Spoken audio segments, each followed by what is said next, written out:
Assalamualaikum warahmatullahi wabarakatuh. Alhamdulillahi rabbil alamin wa bihi nasta'in ala umri dunya waddin.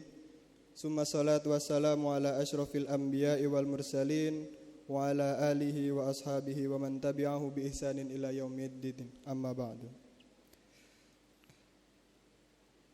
Alhamdulillah, kita telah memasuki bulan suci Ramadan, yang dimana bulan suci ini memiliki keistimewaan dan memiliki keutamaan-keutamaan dibandingkan bulan-bulan hijriyah yang lain. Salah satunya adalah keutamaan bagi orang yang melaksanakan sholat tarawih. Orang yang melaksanakan sholat tarawih sendiri sangat besar, yaitu mendapatkan pengampunan dosa. Berkaitan dengan hal ini Rasulullah SAW bersabda, "Man qama Ramadan imanan wahtisaban, ghafara lahu ma taqaddam min dzambihi." Yang artinya barang siapa beribadah tarawih di bulan Ramadan seraya beriman dan melaksanakan dengan ikhlas, maka diampuni baginya dosa yang telah lalu. Para ulama sepakat bahwa kata qama Ramadan berarti salat tarawih. Secara tegas hadis ini memotivasi umat Islam, umat muslim tentunya, agar melaksanakan salat, agar dikatakan sebagai ibadah yang eksklusif di bulan Ramadan.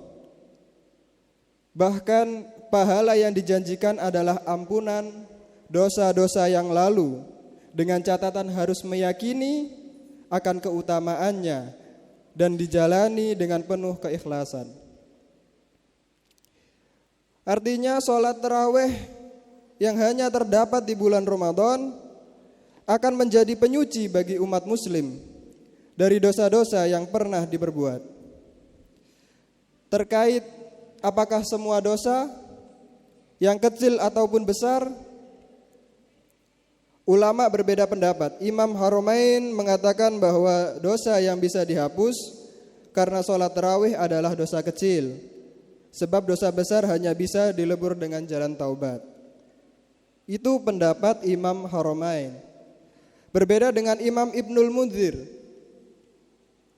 yang memaparkan bahwa dosa yang dihapus adalah seluruhnya, baik itu dosa kecil maupun dosa besar. Namun demikian, keimanan manusia ada kalanya naik dan terkadang juga turun. Naik turunnya imam sendiri bisa dideteksi melalui semangat ibadah yang dilakukan seseorang. Semakin dia giat beribadah, maka dosis keimanannya semakin membaik. Namun sebaliknya, jika ibadahnya mulai redup, pertanda dosis keimanannya mengalami penurunan. Demikian pula dengan realitas pelaksanaan sholat tarawih yang terjadi di antara kita, terjadi di masyarakat. Minggu pertama sampai pertengahan bulan Ramadan biasanya mungkin volume jamaah masih ramai, tapi begitu memasuki separuh bulan Ramadan, menuju akhir Ramadan, apalagi mendekati Hari Raya Idul Fitri, jumlah jamaah perlahan melandai, menurun. Yang tadinya harus dipasang alas terpal di depan musola untuk menampung jamaah yang membludak, kini hanya separuh dari masjid atau musola.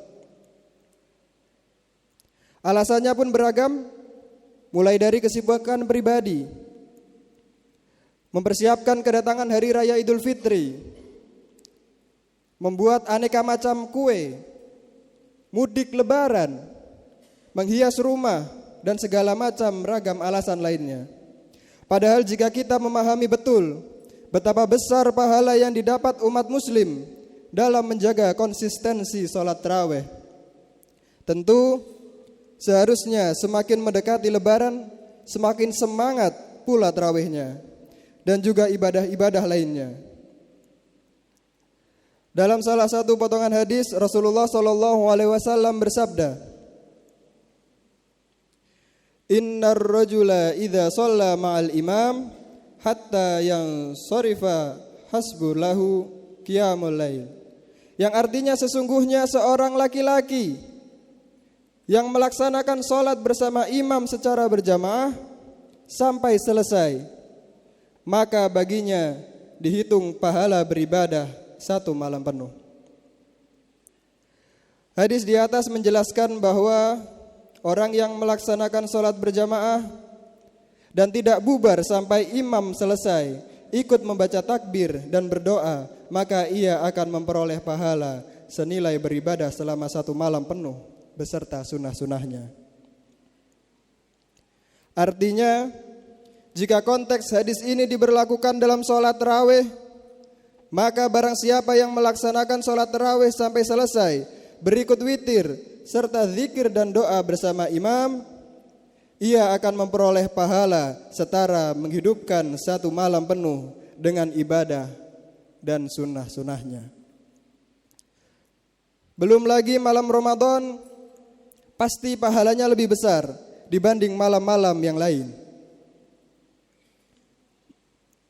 Lebih jauh para ulama menjelaskan bahwa 10 hari terakhir di bulan suci Ramadan merupakan malam-malam paling potensial bagi datangnya Lailatul Qadar, momen yang paling diimpikan oleh umat Nabi Muhammad SAW.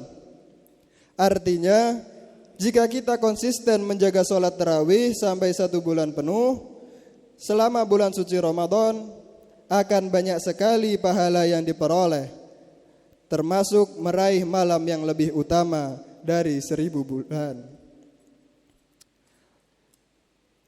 Keutamaan yang bisa kita ambil yaitu yang pertama, diampuninya dosa-dosanya sebagaimana disinggung dalam hadis yang pertama. Kemudian yang kedua, mendapat pahala yang senilai menghidupkan 1 malam, menjalankan ibadah beserta sunnah-sunnahnya.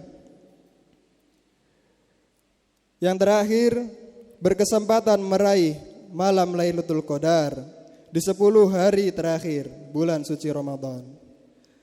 Semoga Ramadan tahun ini kita selalu diberikan kekuatan iman dan Islam untuk menjalankan segala amalan-amalan sunnah di dalamnya, termasuk sholat tarawih. Sholat tarawih memang 1 bulan dalam kurun waktu 1 tahun. Ada kalanya juga kita dalam bulan suci Ramadan, kita juga mengejar akan ketakwaan kepada Allah Subhanahu wa taala. Dalam Al-Qur'an disinggung, A'udzu billahi minasyaitonir rajim. Bismillahirrahmanirrahim. Wasari'u ila maghfiratin mir rabbikum wa jannatin arduhas samawati wal ard uiddat lil muttaqin alladzina yunfiquna fis sarra'i wad dharra'i wal kadhiminal ghaidha wal 'afina 'anil nas wallahu yuhibbul muhsinin. Ciri-ciri orang bertakwa. Yang pertama, selalu menyegerakan kepada ampunannya, selalu beristighfar kepada Allah dimanapun dan kapanpun. Astaghfirullahaladzim, astaghfirullahaladzim, astaghfirullahaladzim. Ciri orang yang bertakwa yang selanjutnya, yang selalu menyedekahkan hartanya di waktu lapang maupun sempit. Dikala kita mendapatkan gaji dalam pekerjaan kita dengan mudahnya memberikan harta kita. Namun bagaimana jika kita dalam keadaan sempit, dalam tidak punya uang? Kita diperintahkan juga untuk bersedekah. Jika kita tidak bisa menyedekahkan harta kita dengan harta, kita bisa bersedekah dengan tenaga, dengan pikiran, dengan senyuman. Kemudian ciri orang yang bertakwa yang ketiga, yang selalu menahan amarahnya. Ketika kita disakiti oleh tetangga kita, disakiti oleh teman sejawat kita, kita maafkan. Kita tidak boleh emosi, karena itulah ciri-ciri dari orang yang bertakwa. Ciri orang yang bertakwa selanjutnya, adalah yang selalu memaafkan kesalahan orang lain. Setelah kita menahan amarah, kita maafkan. Si fulan menyakiti saya, tapi saya tahan amarah ini dan kemudian saya maafkan dia. Saya doakan semoga diberikan petunjuk oleh Allah dan dibukakan pintu hidayah kepada si fulan. Dan ciri-ciri orang yang bertakwa yang terakhir, wallahu yuhibbul muhsinin. Orang yang bertakwa itu yang selalu berbuat kebaikan dimanapun, kapanpun. Itulah ciri-ciri orang yang bertakwa. Wallahu a'lam bishawab. Mungkin cukup sekian dari saya. Akhirul kalam. Assalamualaikum warahmatullahi wabarakatuh.